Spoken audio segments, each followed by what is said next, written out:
Okay, Dylan. Here's Braden's video. I hope that that's his name. I can't remember. I think he said it was Braden. I've seen him a couple times uh, over the last few months. I think maybe once or twice at the pitching clinics. I don't know.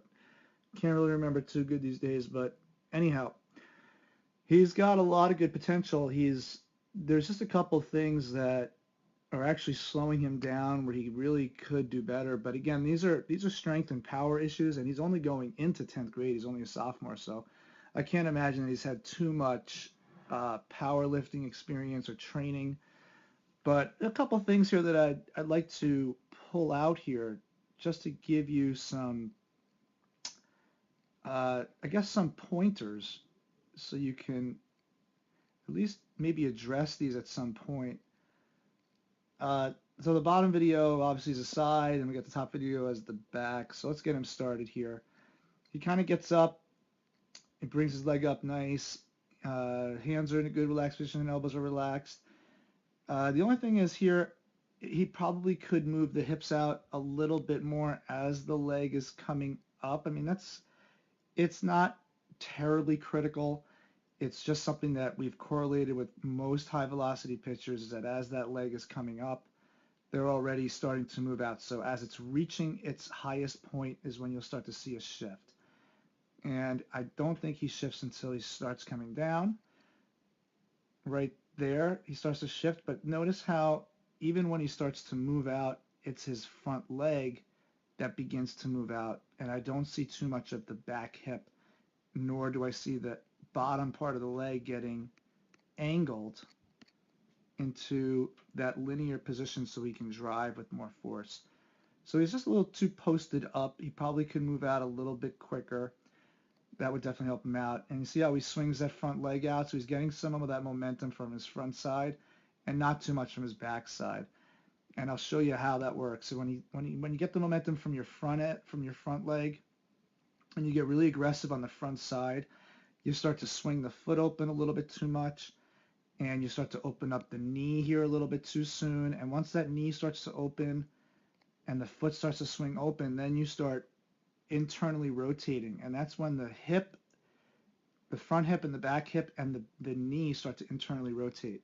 And when you lose torsion in the back leg, torsion is the ability to keep the knee in this position out here. The kneecap is actually turned in a different, turning outward while the leg is going down, which is great for high velocity pitchers because it allows the knee to now turn more violently when you're ready to explode.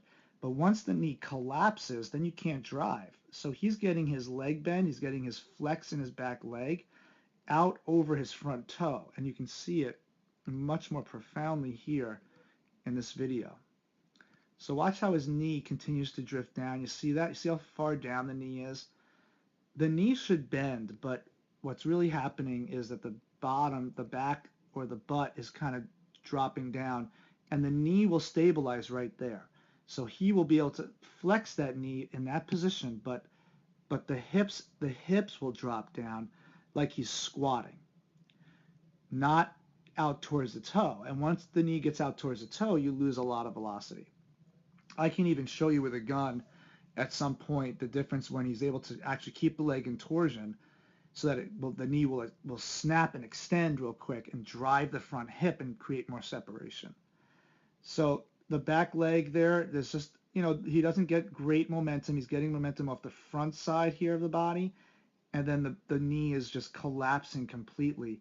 So he's not really able to utilize or finish or extend back leg. So even when he lands right there, his leg is still kind of bent. He's still connected to the ground, which means he really didn't get that ankle kick and this knee extension and the hip to clear. So at this point right here, these hips should be turned if we're talking about a power pitcher. For what he's doing now, for the velocity he has, it's fantastic. And it's coming from, his velocity right now is coming really from just his genetics and his wingspan. He's got great range of motion. He's got great mobility. So he's able to compensate for the weakness in his legs. But if he wants to get up to that 90 mile per hour range, 95, and really take his baseball to the level that he wants to, depending on how serious he is, of course. He's got much more in him, because I'm looking at this and I'm seeing, either average or below average power in the legs, and that's impressive that he's able to throw as hard as he is. So I hope you're able to understand what I mean by that. So the knee is just collapsing and it's not really extending. He does get a little bit of some ankle extension there, but not enough, because when the front foot lands, these hips have to be turned. So really what we want to see is those hips there at the point where front foot strikes. And then the rest of the hips will turn and will push power back up into his body. All right, so, and again, I think we talked about this before. His arm will swing up and get up there into high cock position right there.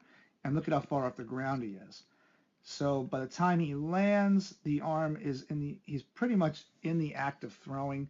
So his arm doesn't have great distance to travel. We want the arm to be, well, it's hard to do it here because he doesn't really pull the elbow back and keep the hand low.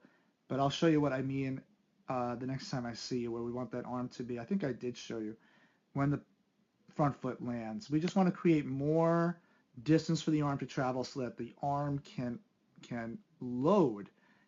It gives the arm more time to load forces. You want to hold on to that ball as long as you can so you can push more forces into the ball. So we're working with ground forces. So the front leg, the back leg has to really drive the body, not so much the front leg. He's front leg dominated.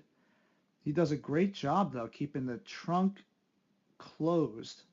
We just need to work on leg power so we can get the hips to swing open, because once we get those hips to swing open and his trunk is in this position, he'll have great hip and shoulder separation, and his velocity will jump up 6 to 8 miles per hour easily, and maybe even more, because that's the force multiplier. That is where velocity really kicks up into that next level once they've been able to master the hip and shoulder separation.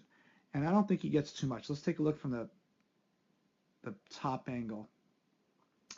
Yeah, so you see here, watch how his shoulder and his arm, because he's up in high cock position already, he hasn't even landed his front foot. You see where his front foot is? If you can take a look at over here, you'll see that little movement there. As his front foot is coming down, and as his front foot now lands, his shoulder and his hips are going to swing together and deliver the ball. Okay? But what we want is we want this arm, we want this hand to be somewhere down here and the elbow to be back, and then the hand will come up as he's touching down, and that'll give time for the hips to really swing open and lay the arm back, and then really swing that arm through with some good speed and power. All right, let's take a look at his front leg here. Front leg stabilization is also key, because he's now getting ground forces here from the front foot, and if the leg doesn't stabilize, then he doesn't really use it. So because his hips haven't opened yet and he's still connected to the ground, like he's still pushing his hips through. His back foot is still pushing even though he's already landed his front foot. He's pushing the hips still have to rotate, so the knee can't stabilize. It's got to swivel until there is where it stabilizes. And this is where we measure hip and shoulder separation. Where does that knee stabilize, and where are the hips and the shoulders? The hips and the shoulders, boom, boom, are really in the same spot. So he's really not getting that extra boost in velocity from that. Let's see if his leg extends. If his leg extends, he can get some more, but it doesn't look like it. It stays straight there. He actually drifts a little bit forward. So take a look at how far his chest is behind his knee. High velocity throwers, that chest is out. When they're in full external rotation like he is here with the arm lay back, their chest is all the way out over that line. And by the time they release the ball, their chest is way out. So if we take an angle here, full external rotation is there. We put an angle up. He's about, from the chin, about a 64. We want to see him down, in the low 50s, maybe the high 40s. That's where his chest should be at this point, where his arm lays back. And then at this point, he should be in the 30s. And he is in the 50s. Okay, so lack of leg power, that's really all it is. We got to get those legs to move more efficiently, more effectively, with much more dynamic and power. So he's young. He hasn't probably done any real serious power movements or any kind of Olympic training movements, which will just catapult him. It'll change his muscle fibers. It'll build big, strong, quick, lean muscle. And he'll be explosive. He's got great motor skills. It's his motor skills right now, and it's his wingspan. It's his range of motion. It's his leverage. It's his leverage. It's really giving him great velocity.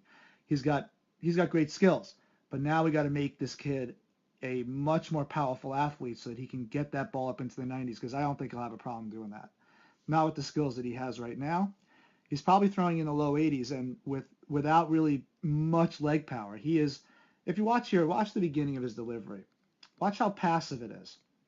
Lifts the leg, swings the front leg out, doesn't really get a low center of gravity, drops the back knee, stays connected to the rubber too long, gets the arm up too early. It's very, very passive. When I watch guys who throw near 90 miles per hour, they're moving down, but they're moving the hips out. These hips are flying out. The leg is staying relaxed. They're driving down and out at the same rate, so their center of gravity is moving. Their center of gravity is moving this like this from the hips. And they're getting down low. Now he kind of stays up high most of his delivery because he doesn't drop the butt. He doesn't drop the hips as he's going out. He kind of stays tall. So he's got a lot more velocity in him. He's got the skills. So I hope that helps you out. All right, I'll see you soon.